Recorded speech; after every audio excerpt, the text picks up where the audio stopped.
One of the things that I do often as a dividend investor is I often mull over or go over the stocks in my portfolio. And to me, it's the best way to be able to gauge what your stocks are doing, how they've been performing, if you need to make some adjustments, if you need to make some changes.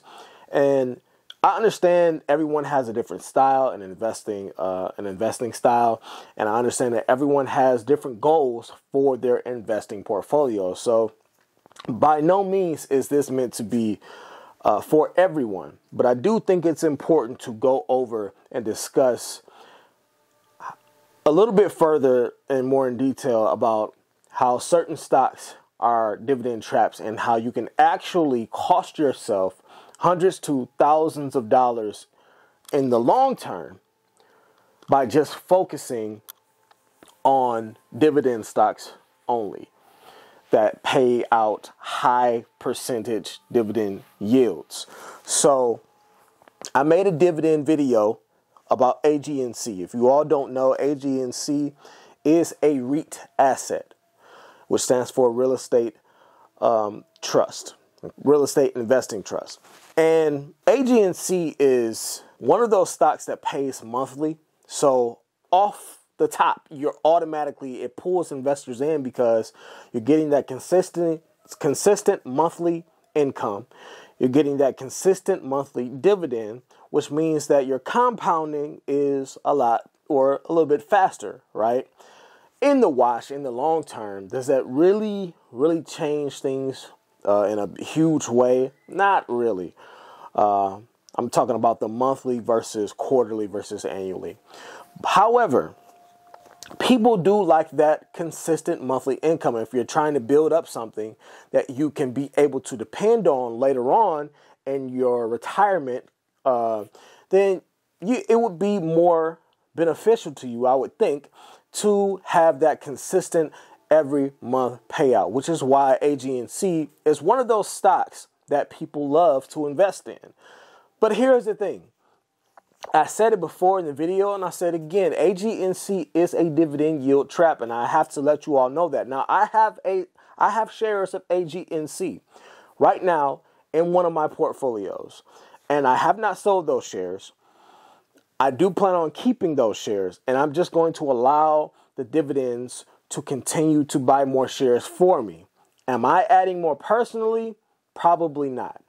But I just don't feel comfortable considering the history of this stock. Now, in that video that I did, someone commented, and I want to share this. I want to share their comments because I think it's important to go over this. And this is not to call this guy out or anything, but I do want to bring him to the front. I do want to bring him to the front and shine a spotlight on what he was saying, because it's important. It's important to understand how to evaluate a stock, even on a basic fundamental level, right? So I'm going to read the comments. We had a little back and forth, me and him, nothing nasty, but we just had a little back and forth. And I'm going to explain to you all how these dividend yield traps get people psychologically in their mind. They think everything is fine when in reality, it's not. All right. So I just want to go over a couple things. We're going to go over AGNC, the stock, and we're going to do a couple comparisons. So he started off and said they stated in their earnings report that they see no reason to change the 12-cent dividend. It was a pretty solid report. They are doing well. Now, in that video, if you haven't watched it, as I said, AGNC is a dividend yield trap. And I said it was a buyer beware stock, meaning newer investors need to be wary and need to be aware that AGNC long-term could cost you a lot of money. And in that video, I pulled up the report from their max chart, meaning over the course and total span from the day that they IPO'd, we have that data. That's the best thing about having history and having the data right at your fingertips. We got to learn and get in the habit of using this. Google is your friend, guys. Google is your friend. We got to get into a habit of using this so that we can pull up the facts and the data let's get out of our emotions. Let's get out of how you feel about it. And let's look at the data. Right? So I'm going to go over our back and forth. So he said they stated in the earnings of the report that there's no reason to change the 12% dividend. Mind you, that 12-cent dividend is already down from 16 cents, which was a cut that they had a couple years ago, right? Or a year ago. I'm not sure. Don't quote me on how long ago it was that they cut that dividend. But they've already seen dividend cuts to this stock. More than one, by the way. More than one. So they've already seen multiple cuts to the dividend. The stock was down 50%. So I was telling people, listen, be aware of this stock and its performance. The history tells us that it is not a good stock to invest in. Now, there's a caveat to that, and I'm going to explain what that caveat is after this. So I said down 50% all time is not doing well, and it's not. Down 50% is not doing well. He said COVID is the only reason they are not still offering 16 cents a share. They are doing great. That's what he said. They are doing great. I said, bro, did you read what I said? They're down 50% all time. Meaning, not just during COVID. I'm not talking about the dividend cut here. Their stock price is down 50% all time.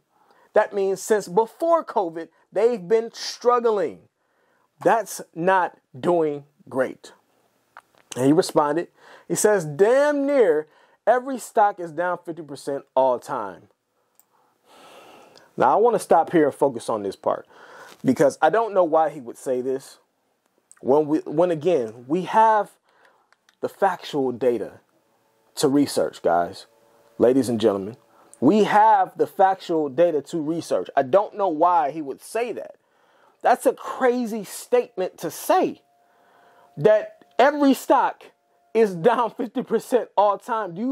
I don't even think he understands or realizes what that would mean for the stock market. If every single stock, if damn near every stock was down 50%, I don't even understand. I don't think he realizes or understands what that would mean for the stock market and globally, across the states anyway. No, globally. I think it will have a global effect. The ramifications of the stock market being down 50% would be, listen, catastrophic. Catastrophic. But let's continue reading. He says, focus on the 5 years for a more realistic analysis, which means you'll need to factor in the economy. The fact that they are holding steady, he said, and are able to maintain their current dividend, which they're not. They've already had 2 cuts, which means you're not able to currently maintain that dividend. But let's keep going. While the economy is gradually improving, is great. They're doing just fine.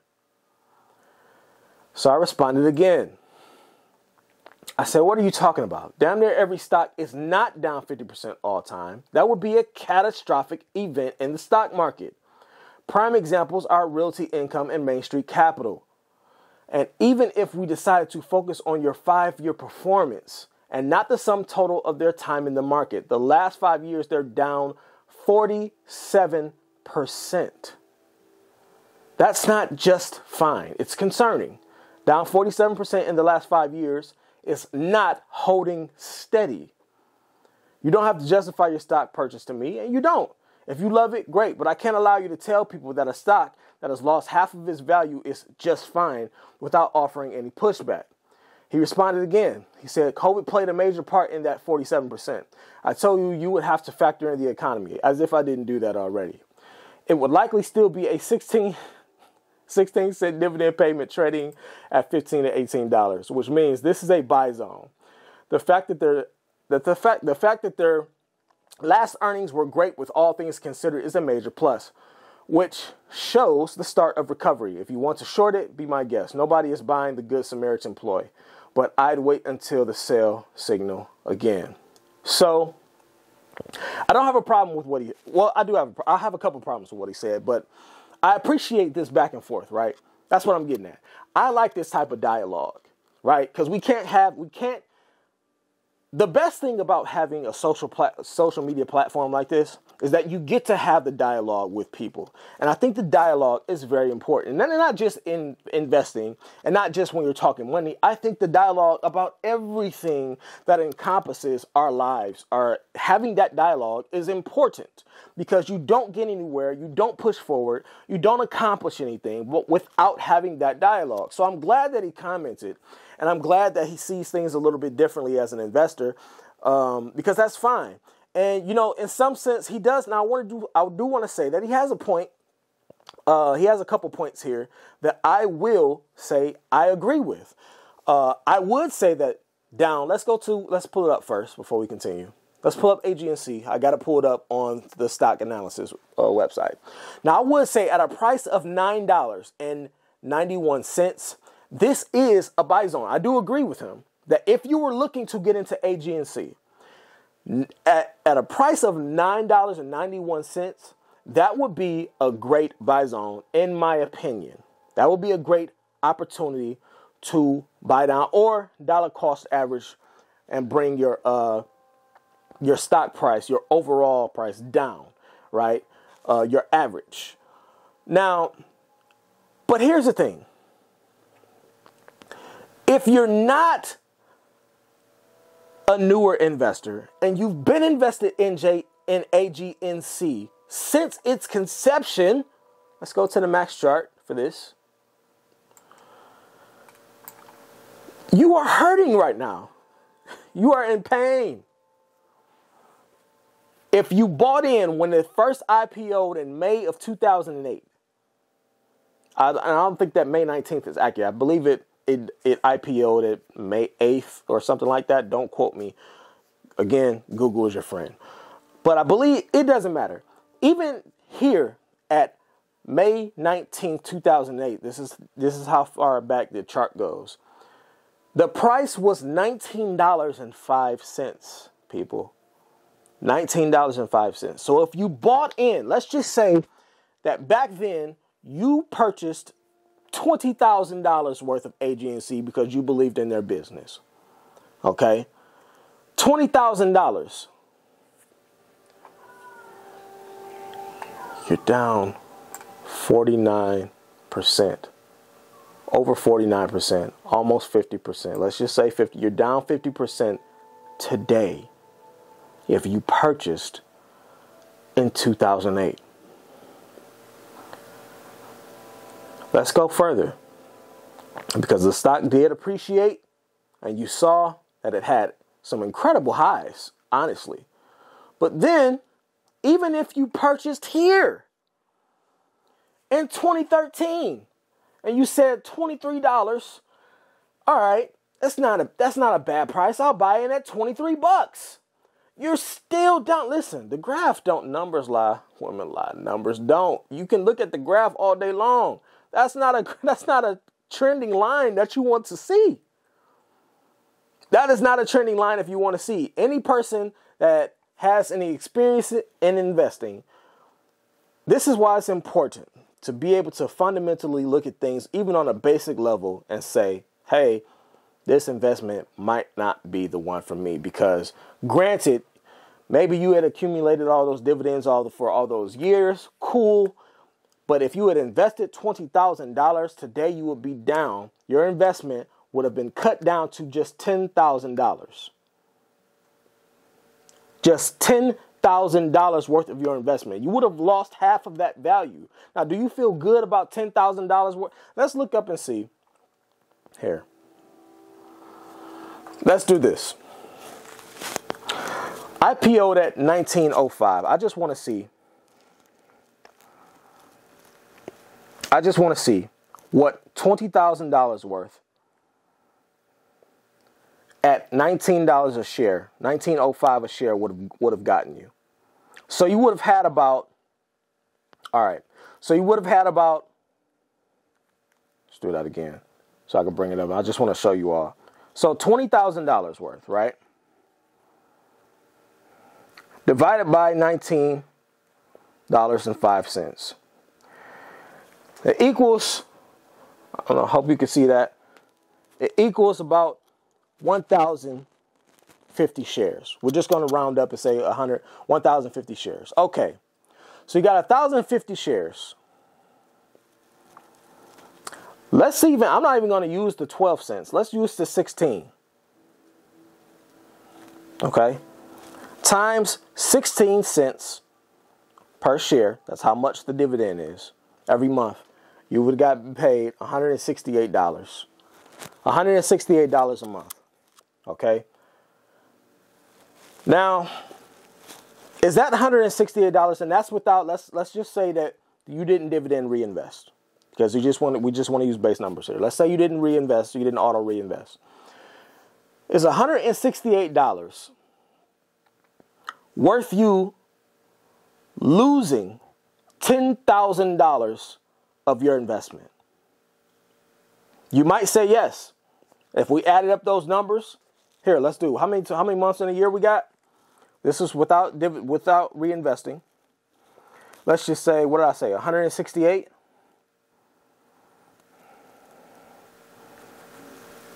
So 168 times 12.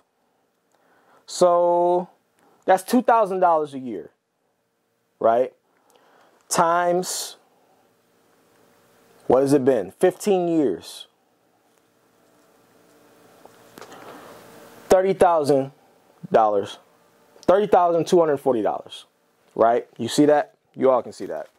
$30,240. Okay, so is having that worth losing $10,000 worth of your principal investment? Some of you might say yes, right? Because hey, 30,000 is more than 10,000, right? But here's the thing. And here's my thing. Here's what I do now. Why make that investment when you could have taken that same amount of money, that $20,000, and invested it into a stock like Main Street Capital? Let's bring up Main Street Capital. Main Street Capital, when you slip over to the max chart, up 185% from its conception. Now you tell me how far your money would have gone. Again, this is another stock that pays, another REIT that pays monthly. Monthly, just like AGNC. However, you're not losing half of your principal investment, right? Right? You've gained 185% of your initial investment if you invested at conception. And look at that. It IPO'd a year just before AGNC. So almost damn near the same amount of history time-wise. It's been around for almost just as long as AGNC. And look at the difference on their max chart. This is why it's important, you all. This is why it's important to research. Even if you make a bad play, it's okay. You can make a bad play. Just learn from that mistake, move on, and get better. Look at the fundamental difference with Main Street Capital max chart and AGNC max chart. I don't know how much more proof you need.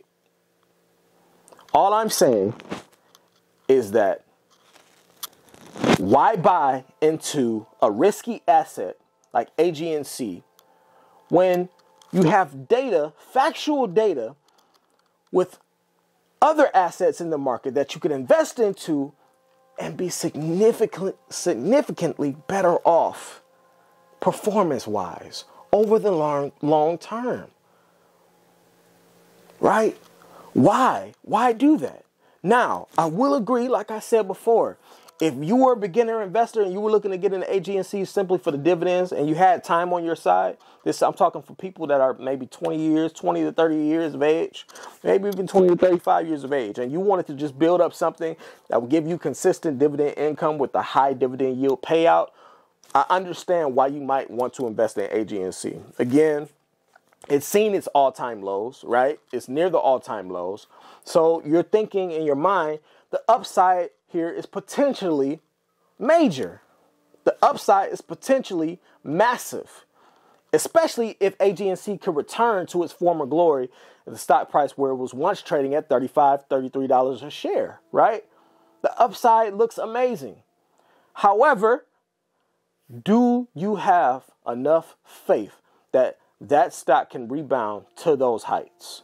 If so, cool, right? If so, cool. I just want you all to be aware. Just be aware of the traps and the fact that why invest in something that is as risky as AGNC when there are better assets, better stocks, better companies out there who are managing their facilities and companies so much better? Why do that? Why take that risk? I understand everything is a risk in the stock market, but to fundamentally get on here and say that almost every stock is down 50% all time is nuts. That would be a catastrophic event in the REIT industry. Let's look at their max chart. There you have it. Up 663% all time. Realty Income. I just gave you two stocks right there. He said that almost every stock is down 50% all time. I'm sorry, sir. That I can't let you put that information out there and not offer any pushback, like I said in the video. That would be insane. If every stock in the market was down 50%, that would be a catastrophic event. Okay? The world would be in chaos right now. And I just gave you factual proof right here that is just wrong. It's just wrong. It's wrong. Now, if you want to invest in AGNC, do what you want with your money. I'm just trying to provide a little information to give you all a little bit more clarity on your investments. If you could rewind time, knowing what you know now, seeing the data that I just pulled up on the screen, knowing what you know now, if you could rewind time, go back in time, and I gave you, or you had $25,000 to invest into one of these three stocks, would you pick AGNC out of those three to invest into, knowing what you know today? Come on. It's a no-brainer. It's a no-brainer. It's a no-brainer. It's a no-brainer. And that's what I mean. All right? There are better assets out there. You don't have to take that because you don't have to invest in that stock because it's low, right?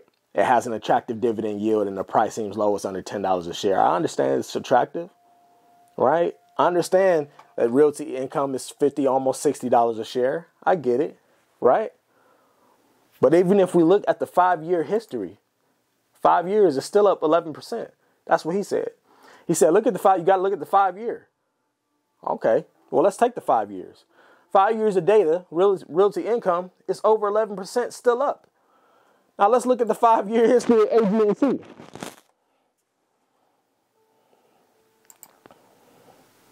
Five years, down 48%.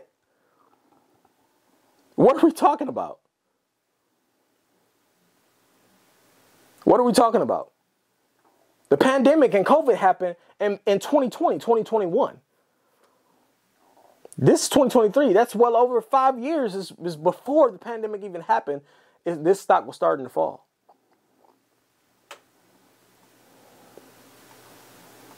And again, the max chart, it's not good. Year chart, down 20%. Let's look at Main Street Capital. Main Street Capital, last 5 years, up 7%, almost 8%. So even using the 5-year data that he suggested, which I don't suggest, I suggest you take stocks in totality. The history is there for a reason. You got to look beyond the 5 years. But the last 5 years, you could be doing great. Or the last 5 years, you could be doing terrible. Well, if you have all the data there, why not look at it? Why not take it into account? 5 years, the last 5 years, Main Street Capital is up almost 8%. He said everything was down. Damn near. That's what he said. That's factually false. Factually false. So I just want you all to be aware. Just a quick powwow with you all. Be aware when you're looking at these stocks. Learn how to assess these things for yourself. Learn how to look at the data. Learn how to look at the financials. Learn how to look at the financial report. Go over the balance sheet and look at the total liabilities versus the assets. Look at your total debt. Learn what that stuff means. Learn how to look at the cash flow and understand how much cash flow they have versus their debt. And learn how to evaluate a stock based on their financials. So you don't have to be out here guessing whether or not a company is positioned to do well in the future or not. That's it. That's all I'm saying. All right. We're going to disagree on some stuff. It's okay. I welcome it. But that was just a crazy statement that I had to address. And I had to bring it up because I think it was a moment and an opportunity to learn something. All right. Check you all out in the next video.